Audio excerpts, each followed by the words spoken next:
Okay, at magandang araw sa inyong lahat at live tayo ngayon dito sa Halo-Halo episode 2. At ngayon magbasa tayo ng mga news, mga headlines ngayon sa Philippine Star, courtesy of philippinesstar.com. Ito sabi philstar.com, sorry. Headlines for this Saturday ay Palace sorry about upside down presidential seal. So, basahin niya natin. Sabi dito, Malacanang on Saturday apologized for the inverted presidential seal. Ito. So, yung official seal ng Malacanang ay ng Pangulo ng Pilipinas ay naka-inverted.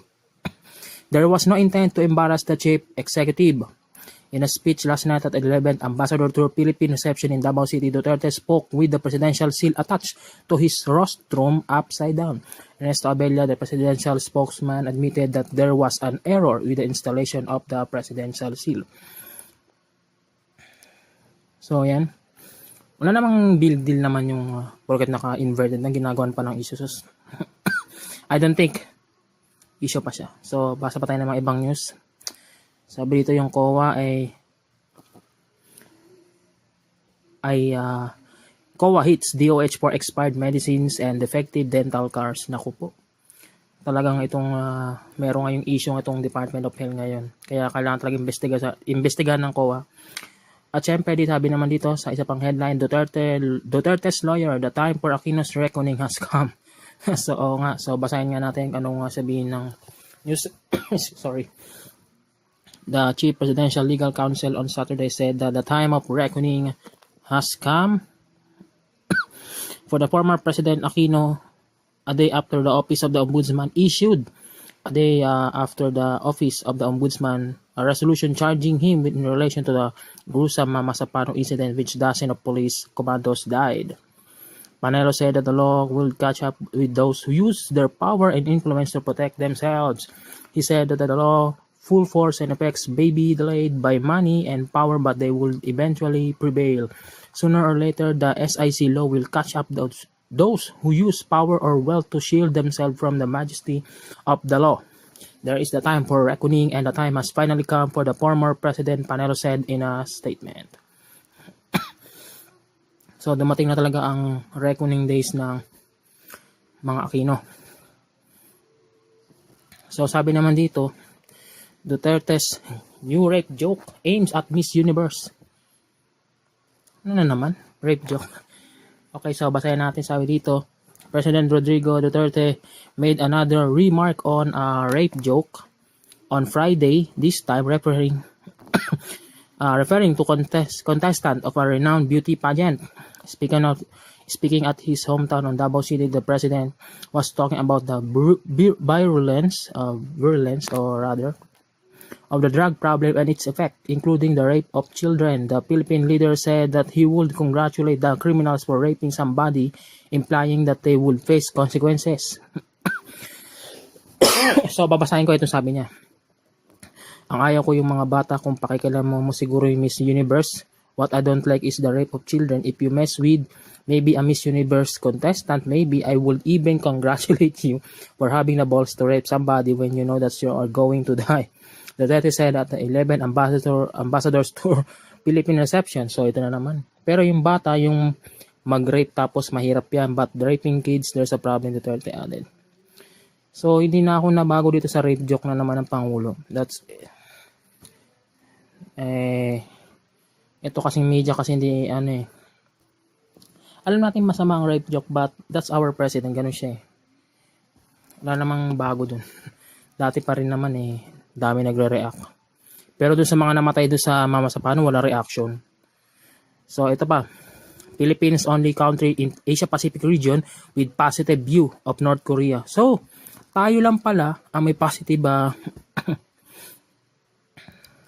positive view of North Korea. Basahin nga natin. Sabi dito, despite being concerned about North Korea's nuclear program, a majority of Filipinos are found to have a positive view of reclusive country backing the region's distrust of Pyongyang, a study said. Across the Asia-Pacific region, only Filipinos have generally positive opinion of North Korea, with 53% of respondents holding a favorable view while 30% had a negative sentiment, according to the Spring 2017 Global Attitude Survey by the Pew Research Center. This goes against the general trend of the regional distrust in North Korea, with at least 45% of the people in Indonesia, Vietnam, South Korea, and the US, Australia, and Japan seeing the country in negative light. So tayo lang pala may positive view sa North Korea. Ayon sa 2017 Global Attitude Survey, 12 quarter ng taon to. Ayon sa Pew Research Center. At least di bad. So ito pa. PCOO official told to liquidate 2.9 million for trips. So yan pa. Liken to a troll, Aguirre says De Lima trying to be relevant. Okay na naman kay De Lima. Alvarez threats to tear SE order under unstatesmanlike, says ex-Solon. And 600 buildings still needed to be cleared in Marawi City.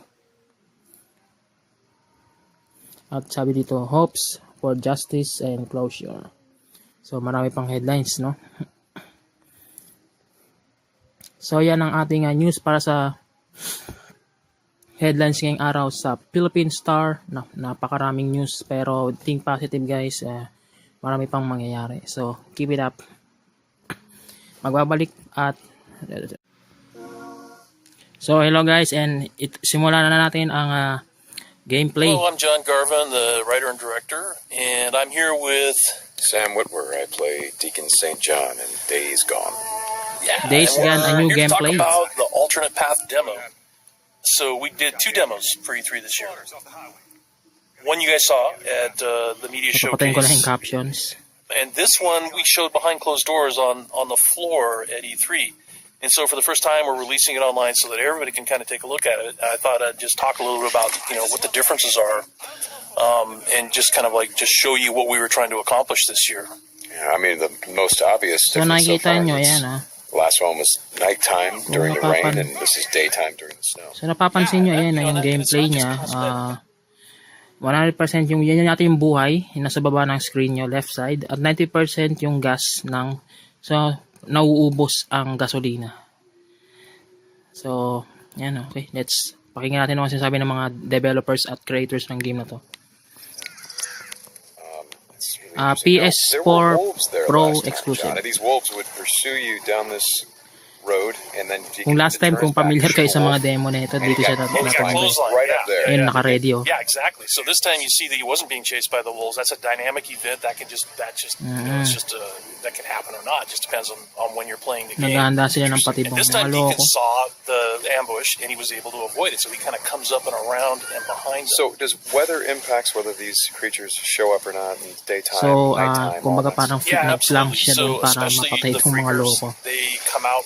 They're mostly nocturnal, but they will come out as the weather gets colder. They become stronger in the cold, and so that will, again, kind of. So may change suppressor yung baril niya. It's very, very. Okay. I kind of love that you Sayang decided di available sa Xbox to, pero this malupit as a tong demo game na to. show two completely different. Yan ang uso sa mga iterations on games the ngayon, same open exact world. mission in the game. Yes, exactly. So. Abangan nyo wanted ang Far to Cry have, 5 next year. The job is February basically the same. 28. Deacon hears that his Sana buddy's in malaro ko siya trouble, bago umalis. rides out to save his life. And, as you Okay. can see here, this is a Stealth completely siya, no? different experience from Ayun. what we showed in the first demo. The Patay first to, one, loko it's to. clotheslined, and it sounded very Okay. painful, by the way. Triangle ang stealth. Speaking of painful, okay, Malamang so na-alerto na yung kalaban kasi nakita niya napatay yung the kasama niya. combat in So, this ito game na. is fairly brutal. Hinampas niya ng John, you tubo. wanna talk about that a little Well, bit? we just wanted to make it as Wow. as realistic as possible. So yeah, Hampas we're mo na not tubo, holding back malakas. on that at all. Triangle para sa And, one hit Sam's done combo. most of his own stunt work for this. Okay. And I can tell you that when we're on the Puputulin performance niya to, stage, we're siguro. capturing that stuff. We just try to keep it real, right?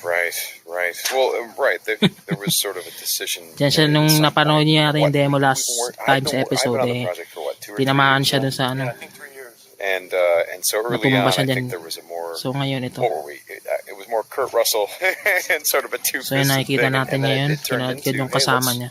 take this quite seriously, and what that required is Oo. a lot more Melee meticulous weapon. combat stuff, Palakol. Pwede yan. and showing the horror of the violence that happens, and if were this type At available of din na circumstance to take mag-search place, kasi realism, open world to.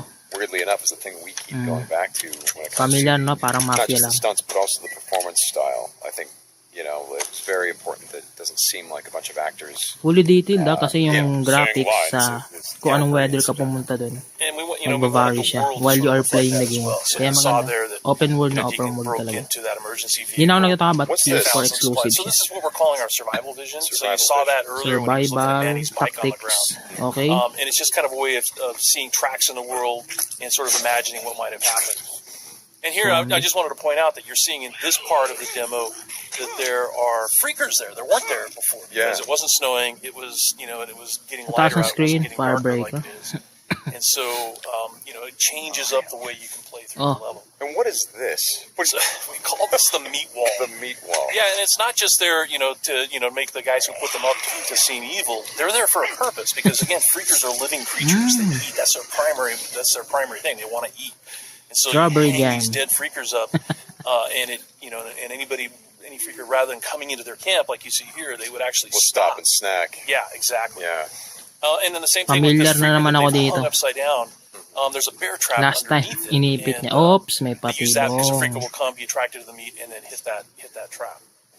Another thing Kaya you just kailangan saw familiar is ka rito sa game. that tin can. At maingat ka Yeah, talaga. that's So an maglagay siya alarm ulit ng the trap para marauders will maipit. put up. And this is again some of the things that marauder camps just do. And you find these marauder camps throughout the world. You'll find So kailangan traps stealth ka like that. dito. And then if you're careful and you're paying attention, you can avoid them. At In the iba first to, demo, Deacon didn't avoid it, and he set Far off that Cry. alarm. Right. Now Far Cry this is the same adaptation tactic yan. you used last time. Throws the rock to get someone to lure them over. And have Malulur them ulit yung mga set the bear kalaban. trap. But this one plays out a little bit differently than last time. One of the things that struck me, and we've talked about this obviously as we've shot, but there's an effort of the other Okay, clear.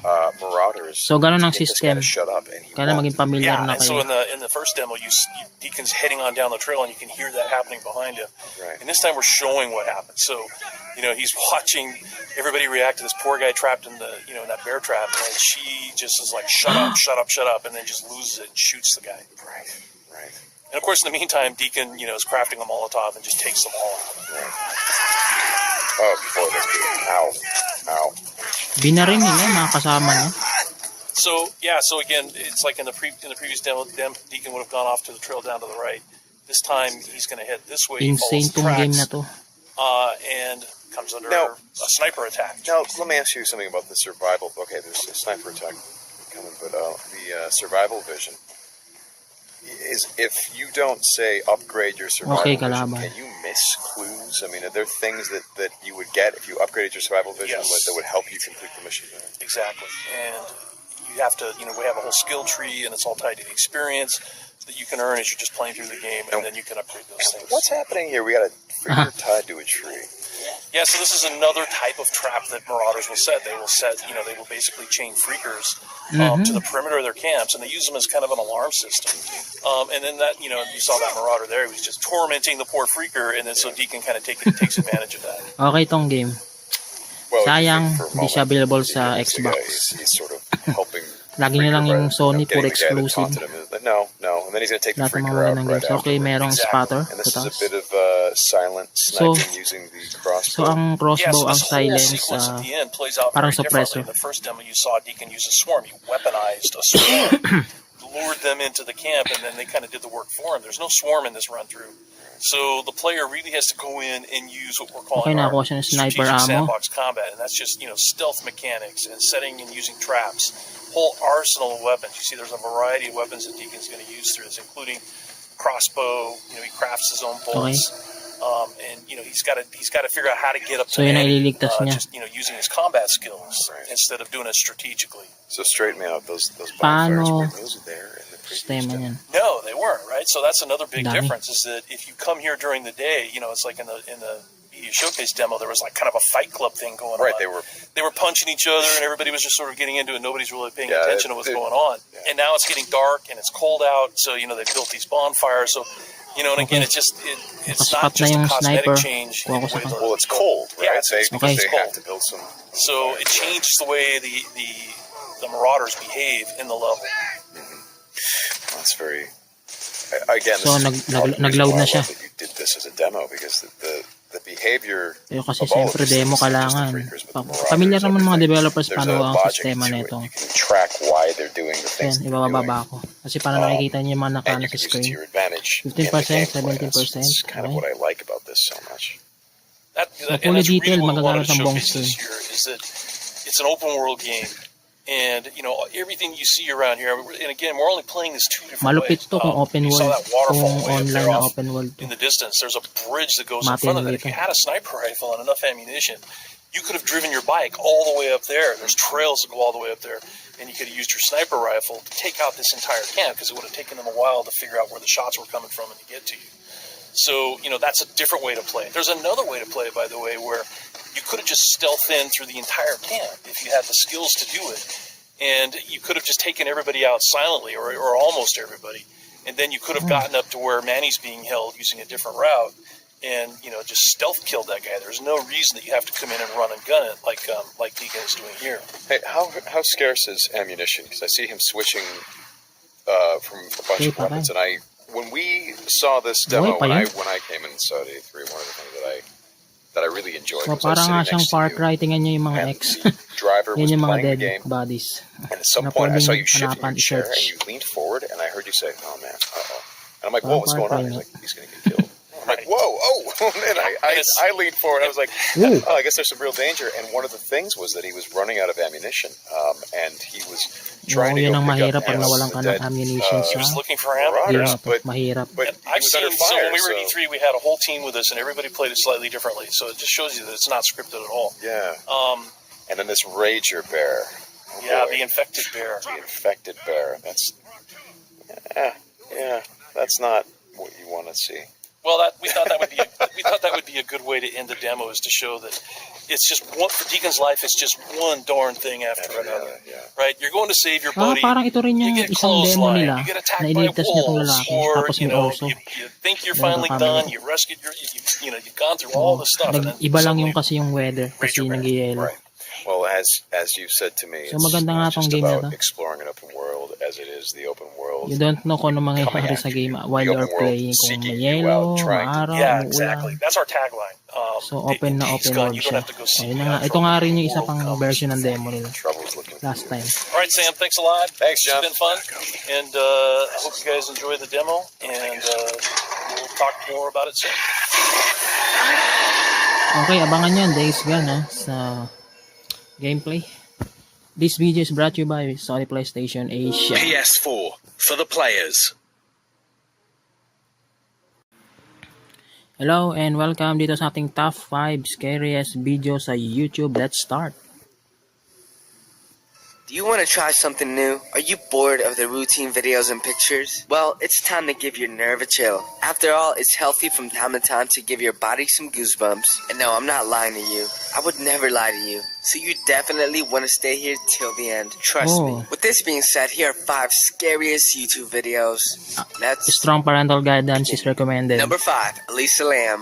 The unexplained death of Elisa Lam is one of the Yes. creepiest mysteries of our Panoorin nyo to time. guys. Her body Medyo was talaga found floating nakaka-creep inside of the hotel's rooftop water tanks on February 19th, 2013. This bizarre surveillance footage shows Elisa Lam minutes before she died. For starters, there's something seriously off about this video. Inside the footage, Elisa is pressing all of the elevator buttons, Yes. acting terrified in a very emergent manner, confused and out of this world. Anyways, enough with the talk.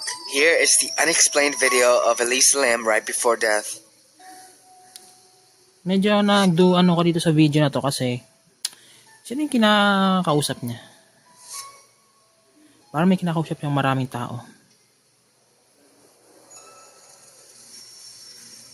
Ito pa rin ang pinaka-unexplained na kaso na hindi rin nasagot ng mga pulis. Nakita na lang ang katawan niya sa loob ng mga water tanks. Number 4, voice recording of a Night Stalker. This recording you're about to hear was found on the answering machine of one of the Night Stalker's victims. From 1976 to 1986, the Night Stalker terrorized quite a number of suburban communities throughout California, and he eventually became notorious as one of the most violent serial killers in American history. Ooh. He is linked to at least 10 murders and 50 rapes, but investigators believe he was responsible for many more. Anyways, here's the small recording of one of the victims' answering machine.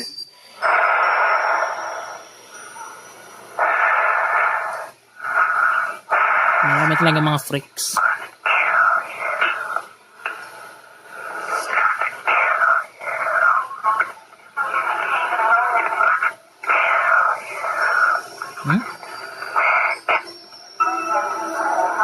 So itong mga freaks na to talagang Number talaga 3, nakukulong. Adarim. Sure, the old man in this video with his bad sweater, terrible teeth, and frazzled hair is a little creepy. But is he someone's grandpa playing on YouTube really bad enough to get on this list of scary YouTube videos? Well, yes, since this grandpa named Adarim is Sexual actually a sex offender. offender who was eventually sent back to prison for violating his parole because of said videos. Anyways, prepare, because here's his pretty woman video. Naku, may kaso pala sa matandang Pretty woman, Roy Orbison. Walking down the street, pretty woman.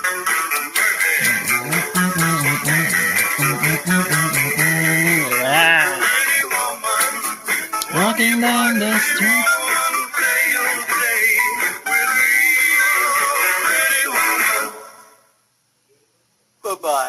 Number 2, the ghost girl. This next video could be a cliche and an overused horror villain. A girl ghost who's got Sexual hair all offender. covering her face and make people scared. But this grainy video adds a bit of spice yes. towards this type of scary villain. Whether this This is is a real classic. video or a hoax, you definitely don't want to miss out on it. Anyways, here is the Parang video. to eh. Are you sure? This is I don't classic, think guys. so. What's that? Ocho na data. Ang bilis, oh. I'm there! I told you! What's it on? I told you I see something! Ocho na siya na ishi. Quickly! No! I bet I'm telling you now. Up there! See? What'd I say? Oh my god! What'd I say? It's gone! No, shush. No. No! No! Creepy. Number 1, dining room or there is nothing. This next video is a 1-minute film made by an artist and filmmaker, David B. Earl. This creepy YouTube video gave a challenge to other Ace directors, since the video was actually intended to be screened for loop infinitely, but it's really nothing too serious. Anyways, look out for the various loops that you should watch without closing them reflexively. There's no start or end in it, and this piece of work was actually inspired from paradoxical desire, in which there isn't any other side of life. Here is the video. So mga inspired na mga short clips ng mga director.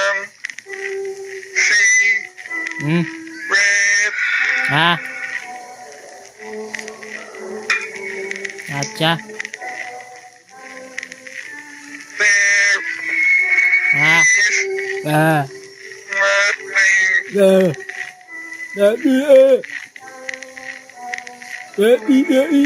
And there you have 5 scariest YouTube videos. If you enjoyed the video, make sure you drop a like and share it. And if you're new, subscribe down below to get notified almost every single day with new videos from Top 5's finest. Thank you so damn much for watching. And until next time, we At yan ang ating video, guys, sa top 5 scariest videos.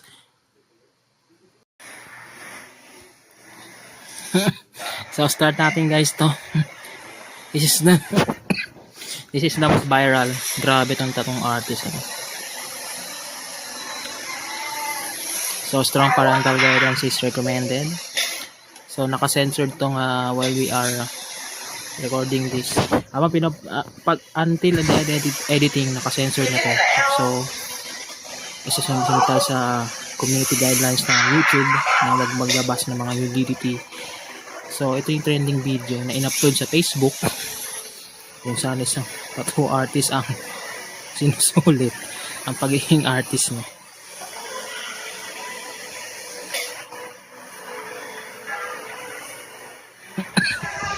Part 2 pa pero ayoko na. So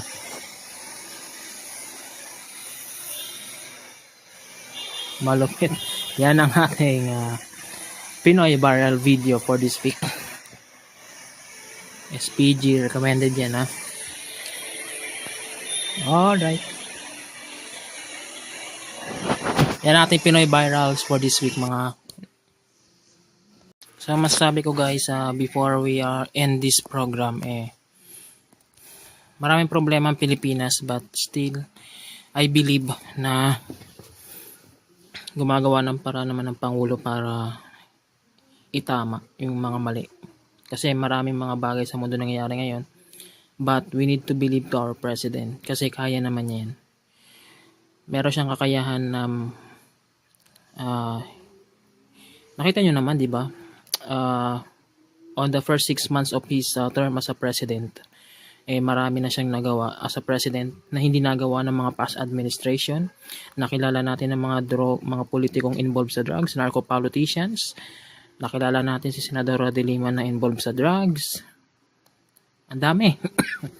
Maraming nagbago at ang pananaw ng isang normal na Pilipino ay hindi na siya ututo. Mas naging at nalaman din natin ng mga bias na media katulad ng ayoko na magbanggit basta mga bayarang media. So we think na galit kasi ang Pangulo sa gusto lang niya straight tayo. And he's doing what is the best for the country. Kaya naman sa SONA niya by this coming week, believe in him. So maniwala lang tayo kasi kaya niya tayong dalhin sa golden age ng ating panahon. So I believe our president is doing what is the best for this country. Nakita niyo naman kung paano niya kagalit sa drugs. So ang masasabi ko lang, in the end of the day, he's still our president. Kahit makarinig kayo ng mga jokes sa kanya, kahit makarinig kayo ng mga mura, until the such time na magsasabi siya, he's still our president. Walang mababago doon. Siya ang pangulo ng bansa, siya ang binoto ng tao, siya ang pinagkatiwalaan kasi ayaw na ng tao sa trapo.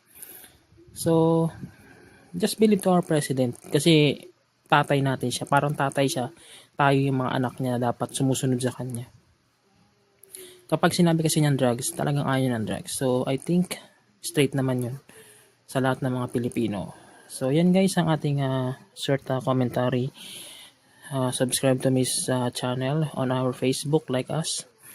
And next week marami tayong mga halo-halong episode na pagsasamahan na naman. At syempre, at nagpapasalamat ako na nakadalawang episode na tayo ngayon. May coming i-upload na mga videos every Sunday. So abangan nyo, malupit-lupit na mga videos to at abangan nyo rin yung mga unboxing. So thank you guys at abangan nyo ang SONA ng Pangulo next week na. Live na live yan. Isa sa papawid ng ano ba yan. Kung makapag-stream tayo ng mga panahon na basta marami namang mga media outlet na mag-live feed. Papapanood naman natin yan. So thank you guys sa panonood ng Halo Halo episode 2 and see you next time.